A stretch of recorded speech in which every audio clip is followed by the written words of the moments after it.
Chair Hamady?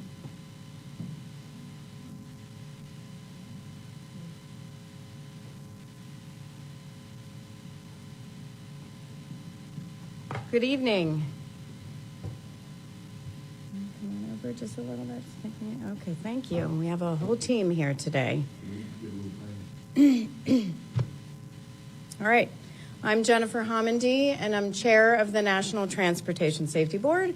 And with me tonight is John Lovell, our investigator in charge. We also have Clint Crookshanks and Leonie Benitez Cardona, both of which are aerospace engineers for the NTSB and really specialists in structures, including looking at the airframe, the door plug, and the surrounding structure around the door plug.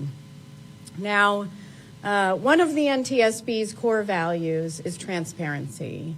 We believe when we have factual information that has been verified, that it's our duty to provide it to the public and to the media. And so tonight we have a lot of information that we want to share. First, I'm going to provide a summary of the event from the flight data recorder. We're going to talk about what our survival factors group did today, and then I'm going to talk about what our systems group did today, and then we'll have some discussions about structures and what the structures group did. So for the summary of the flight data recorder, from the flight data recorder, I'm going to read it. At 17:06 and 47 seconds Pacific Standard Time, the aircraft departed runway 28 left at Portland International Airport. At 17:12 and 33 seconds, the recorded cabin pressure dropped from 14.09 to 11.64 pounds per square inch, when the aircraft was at approximately 14,830 feet and 271 knots. The cabin altitude greater than 10,000 feet warning activated. At 17:12 and 34 seconds, the master caution activated. The cabin pressure dropped to 9.08 psi at approximately 14,850 feet and 271 knots. At 17:12 and 52 seconds, the master caution deactivated. At 17:13 and 41 seconds, the aircraft continued to climb and reached a maximum altitude of 16,320 feet and began to descend. The airspeed was 276 knots. At 17:13 and 56 seconds, the selected altitude changed from 23,000 feet to 10,000 feet. At 17:14 and 35 seconds, the master caution activated for 3 seconds. At 17:16 and 56 seconds, the aircraft began a left turn from 121 degrees. The altitude was approximately 10,120 feet. At 17:17, the aircraft descended below 10,000 feet. At 17:18 and 5 seconds, the aircraft altitude was approximately 9,050 feet, and the airspeed was 271 knots. The cabin altitude greater than 10,000 feet warning deactivated. The cabin pressure was 10.48 psi. At 17:26 and 46 seconds, the aircraft landed on runway 28 left at Portland International Airport. Now, the survival factors team interviewed the remaining 2 flight attendants, one from the aft of the aircraft and one from forward. Their interview and discussion was consistent with the interviews of the other two flight attendants. They also reported pretty significant crew communications challenges during the event. They didn't know what was occurring.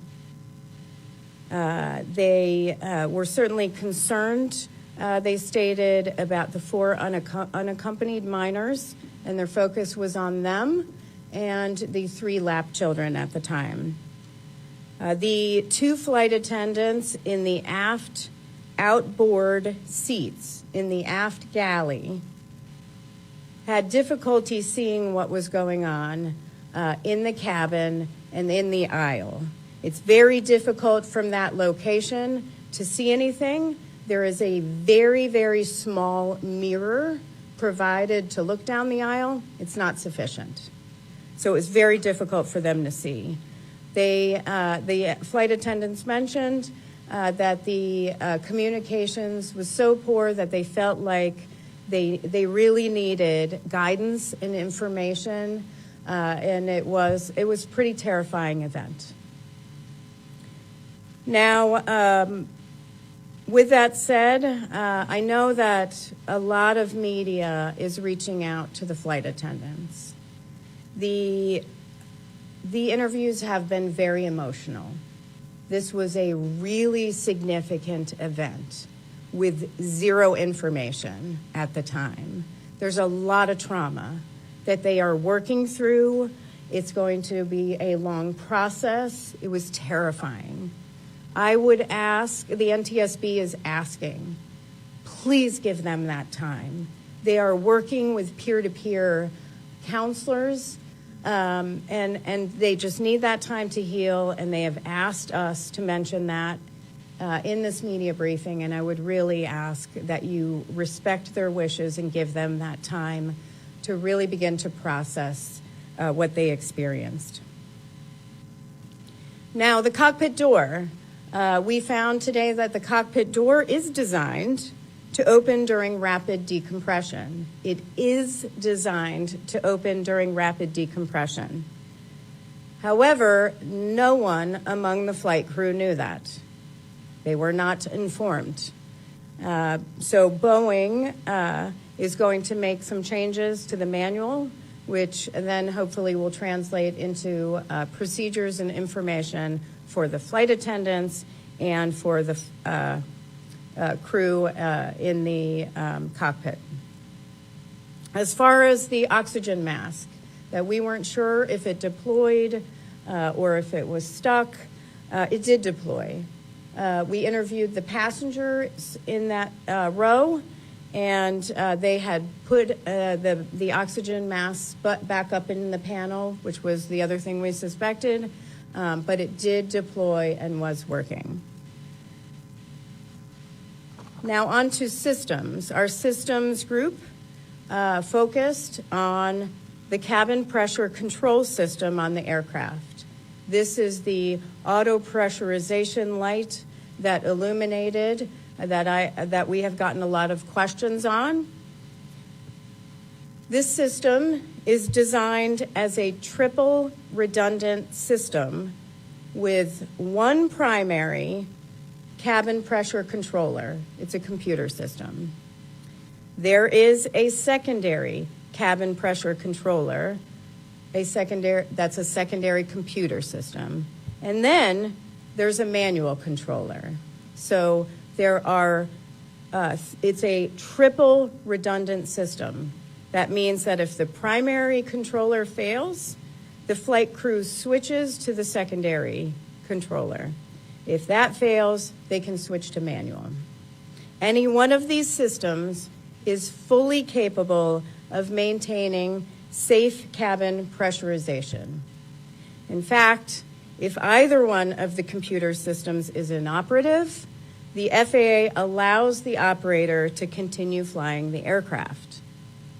We have verified from the maintenance logs that the redundant system operated as designed on December 7th, January 3rd, and January 4th, going into the alt mode, not needing to go into the manual mode. At this time, we have no indications whatsoever that this correlated in any way to the expulsion of the door plug and the rapid decompression.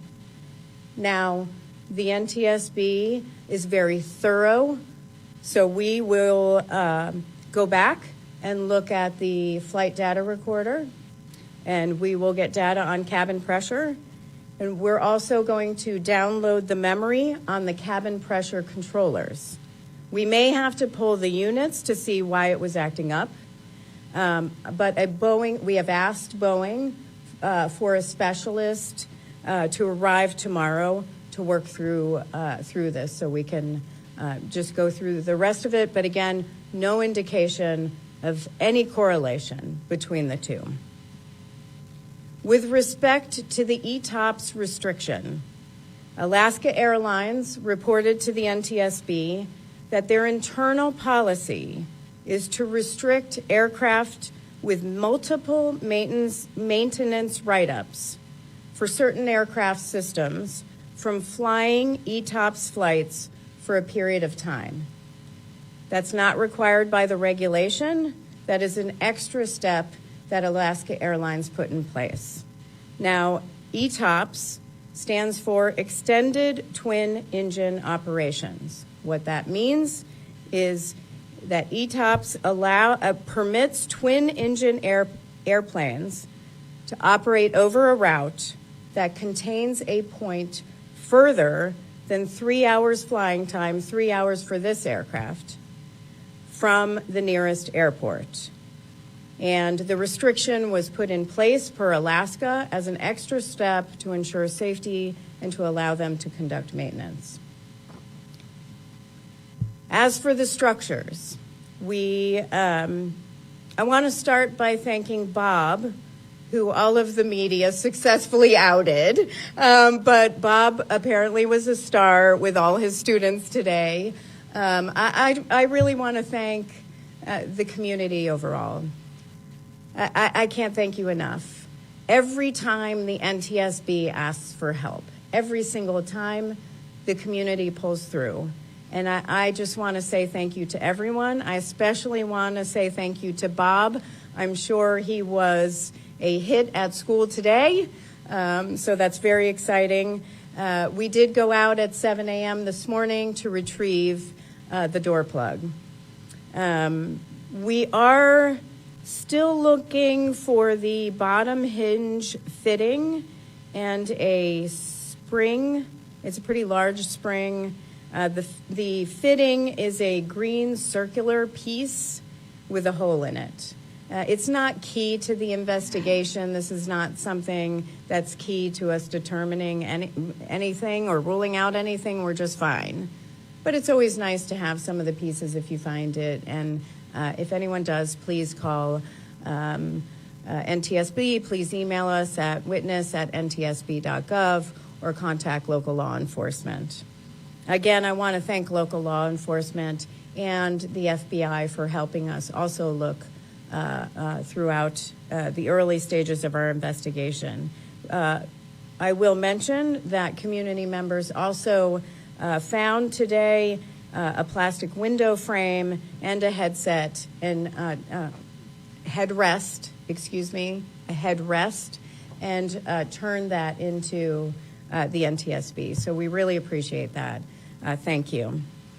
Now our structures team examined the right door plug.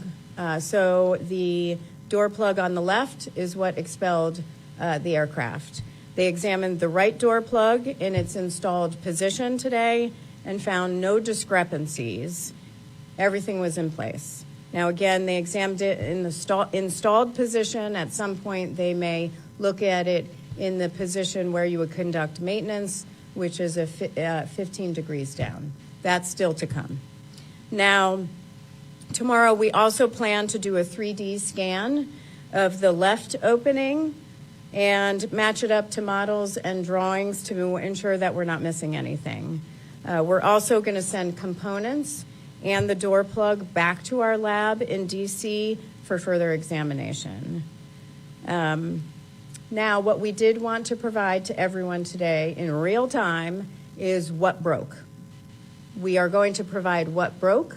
We cannot tell you at this time how or why. We do not have that information. We will have that information. It's going to take time, and we're going to have to analyze the components and the door plug in our lab to be able to figure out how this happened and why this happened. So I'm going to allow Clint Crookshanks to go through that. Again, Leonie and Clint are the specialists here, and I think it's important that you hear it directly from them so you get the right information. Thank you, Chair. I'd like to give another shout out to Bob. Without him, we wouldn't have this door plug and be able to examine it. So yay, Bob. As you all know, the 737-9 has the provisions for a cabin emergency exit door in the aft fuselage. However, on this particular airplane, there was no door installed in that location due to the passenger seating configuration of the airplane. Instead, there was a plug installed in that opening. That plug is retained in the opening when 12 stop pads on the door frame interface with 12 stop pins on the plug to prevent the door from blowing out of the fuselage. In order to install that plug into the fuselage, you rotate it up so that the door or the plug stop is above the door stop. It translates inboard and then down so the stops then engage.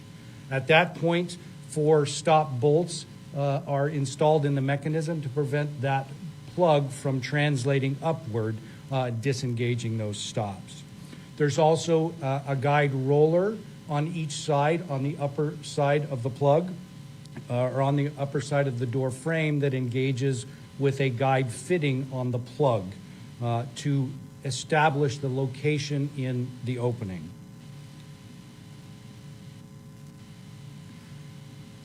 The exam to date has shown that the door, in fact, did translate upward. All 12 stops became disengaged, allowing it to blow out of the fuselage. We found that both guide tracks on the plug were fractured. We have not yet recovered the 4 bolts that restrain it from its vertical movement, and we have not yet determined if they existed there. That will be determined when we take the plug to our lab in Washington, D.C. Thank you. I know you're all going to have lots of questions on that, and Clint and Leonie will be able to answer those. And just to reiterate, we will be able to determine whether the bolts were there. We can determine that based on witness marks in our lab with much greater capability. We have microscopes and other what is the word? Scientific equipment. It has been a long day to be able to evaluate help our team evaluate what they're seeing in the door plug. One thing I'll note is that we have offered party status to Spirit Aerospace and to the Machinists Union. Now, this is going to be our last on-scene media briefing. Please contact Media Relations if you would like if you have additional media relations needs. Also, please monitor our website at ntsb.gov. I want to take a few moments, though, and say thank you. Again, I want to say thank you to the community. What an outpouring of support. Incredible. Thank you. We could not do what we do without you. I also want to thank the media. I am very appreciative of everything you do. I believe you play a significant role in improving safety and holding the NTSB and every other federal, state, and local agency accountable for ensuring the safety of others. So thank you for everything you do. Keep it up. I also want to thank our parties. The parties to our investigation help provide the factual information. They are the ones who give us that technical information that allow us to ask all the great questions and dig into the issues. But then we move away from the parties at some point, and we do our own analysis without the parties, and we develop our own findings, probable cause, and safety recommendations that we hope will get implemented. And we are not shy, I am not shy, about pushing for implementation, because without those changes, there really is no safety improvement. So that's why we push so hard. Finally, I am very proud of the NTSB team. We always are. I would like to thank the following team members: Adam Hooray, Andrew Buckland, Clint Cruikshanks, Dewan Civilian, Eric Weiss, James Anderson, Jen Gabris, John Lovell, Leonie Benitez Cardona, Marvin France, Matt Fox, Rolando Garcia, Star Bloom, Stephen Stadius, and Zoe Kelleher. I don't know that a lot of people realize, but our agency, we handle all modes of transportation. We have only 437 employees. They are incredible, and we are proud of them every single day. We're a small agency, but we have a really big voice, and we use it to save lives and prevent future tragedies. So with that, we're going to take questions one at a time. I also saw Chris over here jotting down everyone's name. Do not call them. So one at a time, name and affiliation, even though I know most of you now. But go ahead and Chris, and then we'll come over here. Chris, thank you, CBS News. I'm curious, as we're hearing reports now of both Alaska and United finding loose bolts. Mm-hmm. And it sounds like you're saying you're not even clear if there were bolts at all in the store. Does the MAX need to be looked at more closely? Well, first of all, we're really focused on this aircraft. However, we are not shy about going broader than just this aircraft. We need to first and foremost figure out what happened here on this aircraft. If we have a bigger system-wide or fleet issue, we will issue an urgent safety recommendation to push for change. With that said, we are aware of the reports that are coming back from the inspections from United and Alaska and Boeing. Our team is collecting that information, and there will be some follow-up from the inspections. But right now, we're focused on this one, but we can go broader at any time. We don't have to finish the investigation to issue an urgent safety recommendation. We can do that anytime, and we have done that for entire fleets before. Just a quick follow-up. If you don't know if there were... You broke my one question rule, but I will allow that. One question. If you don't know if there were bolts, and then both airlines are finding bolts that weren't tight, if you can't trust the manufacturer to tighten those bolts, can you trust them to tighten all the other bolts in the airplane? Right now, we are focused on the evidence. The evidence tells a story. The components on this door plug tell a story. We have to follow the evidence and see where it takes us before we jump to any sort of conclusions. We cannot speculate. We never jump to conclusions, but we don't speculate. We deal only with facts, and we're going to have to look at this aircraft. But again, we will go broader if we need to.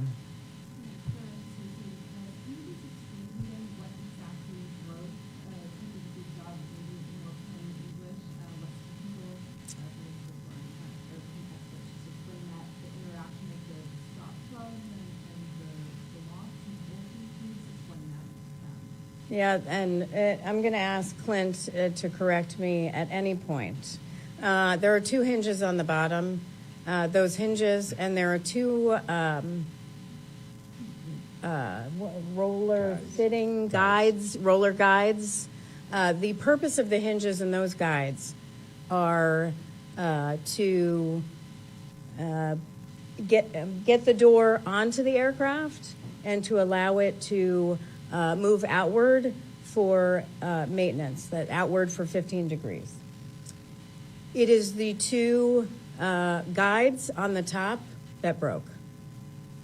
Those have two bolts in them. Don't know if there were bolts there or if they are just missing and departed when the door plug departed. But it's those two at the top.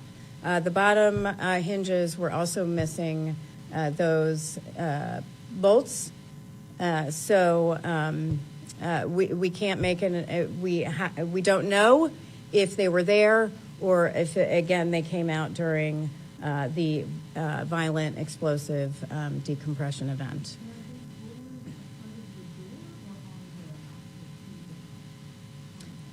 It's on the door plug. They're on the, nope, I'm going to just turn it over at this point. Move on.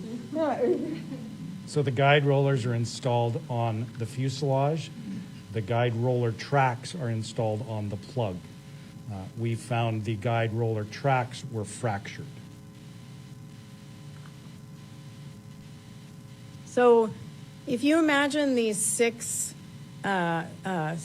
stop fittings, there's 6 on each side, so it's 12 stop fittings. The purpose of those stop fittings are to prevent the door from being expelled from the aircraft, because there's a lot of pressure inside the aircraft. The pressure outside the aircraft is low, it's higher inside the aircraft. So there's a force pushing outward. So you need something that holds it in place.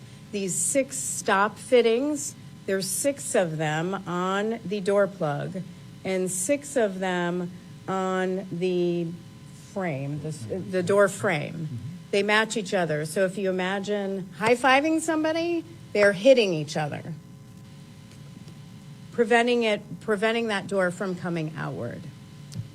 In order to put the door in place, if you put it just right in place, it would hit those stop fittings. You couldn't get it in place. So what you have to do, it has to go upwards, go on the hinge, and then go in. And when you are doing maintenance or inspection, it also comes up and comes out. So that's what we're talking about. Yes, and then here.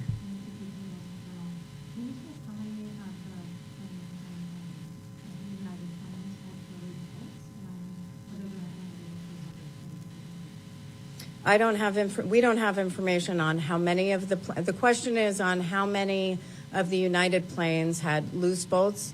We don't have that information. FAA should have that information, as this is part of their airworthiness directive. They would gather the overall amounts. Are there other issues besides the bolts that we know of? We have only heard reports of the bolts, but we're not aware of the extent to what they found. Yep, here and there. Would those have been for certain fractures prior to the disconnection, or could the event have caused those fractures? I'm going to allow you to answer that one. Repeat the question, though. The fractures that you found, were they contributing to this incident or a result of the incident? The question is, were the fractures we found contributing to the incident or as a result? Based on our examination so far, the door translated up and disengaged from the stops, which then fractured the fitting. So it was after it disengaged from the stops. So then it doesn't necessarily explain what? Correct. Here and then here. The FAA warned airlines in August against using the Deicing system on Boeing MAX planes, specifically in dry air conditions for more than 5 minutes. They said it could cause the composite in the surrounding engine to break off and hit a window or door and cause decompression. On Friday, around the 5 p.m. hour when the incident occurred, it wasn't raining, and passengers we interviewed told us that they were delayed from takeoff by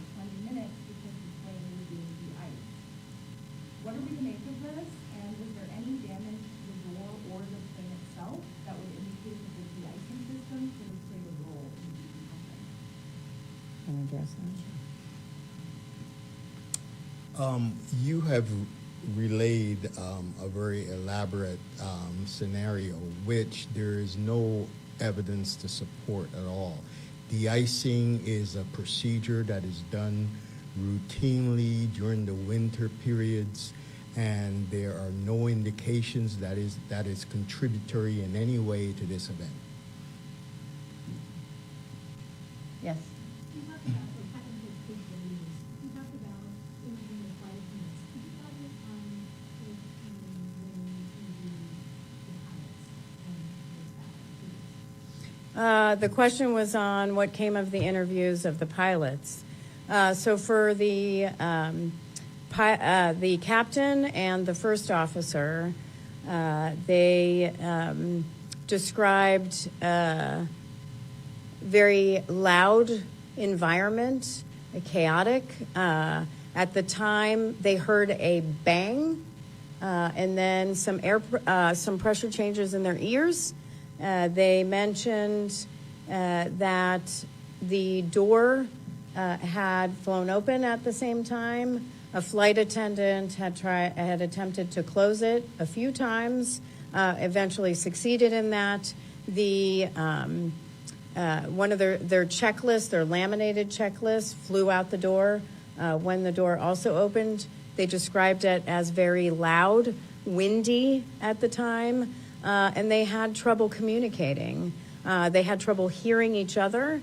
They had trouble hearing air traffic control, and they had trouble communicating throughout the event. I will say, once again, excellent job by the entire flight crew, those in the cockpit and those in the cabin, and also air traffic control. Here and here. Just a follow-up comment to these procedures to confirm I understand correctly. Those 12 lock points you described, Stop fittings. stop fittings, those were not locked in and because of that the door was shifted upward? No. So the stop fittings, so the question is on the stop fittings and their role. So the stop fittings, there's no locking mechanism on them. Again, it's like saying high five to somebody. They're pressing against each other, or really it's pressing from inside the cabin outward. But it's essentially holding the door in place. The upward motion is one that is needed in order to get the door in place on installation and to move the door outward when 15 degrees during inspection and maintenance. Did you want to add anything to that? Are you good? So if the door is bolted in, it should not move up. It should not move up. If the door is bolted in, bolted in, though, is an interesting term. The roller guides and the bolts on the bottom for the hinges they're not for, essentially holding the door in. They are designed for maintenance and for installing the door. It's the stop fittings that are designed to keep the door in place. So the bolts don't keep the door in place? No. Then what is the significance of it if they're missing? The four bolts in the mechanisms prevent the door from translating upwards. So if the bolts are there, the door doesn't move up, which means it doesn't fly off. Yes, by design, if the bolts are there, it prevents the door from translating upwards and disengaging from the stop fittings And flying off the plane. and flying off the plane. However, the bolts can break or any number of things which we have to look at. So when you put the door in, when you install the door, or you're doing maintenance or an inspection, you need movement. But when you're not doing that, you need those bolts so there's no movement upwards. If you didn't allow the door to move upward, you could never get the door out. So the bolts hold the door in its upright and locked position, so to speak. Yes. Such that it doesn't move in a way that could have it exit the aircraft unexpectedly in flight. Are you okay with that? Yes. Seems like you were saying earlier that the stop fittings aren't what prevented necessarily, like there's just like a high five you was going. Yes. So the bolts prevented from like on-high five. No. So the, I think I get it. so, here, put your, we're gonna high five right here. Here's a stop fitting. There's 12 of these, right? Okay, great. This is our moment, John. If you want to open this door, you can't if this is pushing. So if you want to install the door, or if you want to do maintenance and rotate it outward, or Yep. push it outward, you can't do it in this position. You have to come up and then bypass those stop fittings in order to come down. Understood? Okay. We did have a question. Oh, here and then there. Sorry. Go ahead. Hi, Buckley, Oregon Public Broadcasting, NPR. I'm wondering about the door plug that you guys found here in the Portland area, and you're sending it back to Washington, D.C. I'm wondering how it's getting sent back to D.C. to preserve, so you guys can look at it, and then also about how long do you expect the investigation into the why and how should take? I'm going to ask Clint to address that. So the plug will be crated and shipped along with some other parts that we are retrieving from the airplane to our lab in Washington, D.C., and we will set up a time to look at those parts that is convenient for our staff and for the parties to the investigation. Shipped by plane? Don't know. Okay. Probably too large to go by plane, but don't know yet. And any idea how long the investigation might take? Our investigations can take anywhere from a year to 18 months. Now over here. Karen Michael, ABC.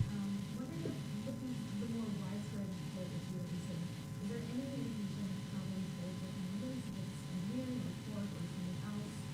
And how many people should they plan to use the those folds are equipped with that? The question is on the bolts and some of the reports from United and Alaska and Boeing of loose bolts and the extent of that and how you can be assured going forward that that won't expand or happen again.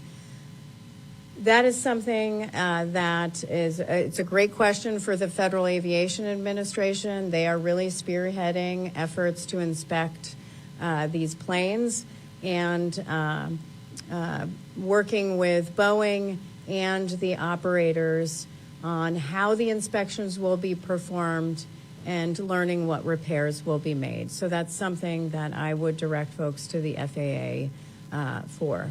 Last question? One to follow up on this actually, on the inspection clear process. The NTSB, do you feel comfortable at this point that you know enough about this accident that you feel comfortable the MAX 9 fleet can fly again? I know that you're just looking at this plane right now, but based on what you know now. Yeah, for the MAX 9 fleet, that's a decision for the regulator, for the Federal Aviation Administration. The NTSB does not ground fleets. That's something that the regulator is responsible for. What we do is we determine our entire mission is not just what happened, but why it happened to prevent it from reoccurring. And we, throughout our process, our investigative process, we're constantly communicating with FAA, with Boeing, and other parties to ensure everyone is aware of what we're doing. We're often all doing it together because we collect the factual information together, and that enables FAA and others to make long-term safety change. Thank you.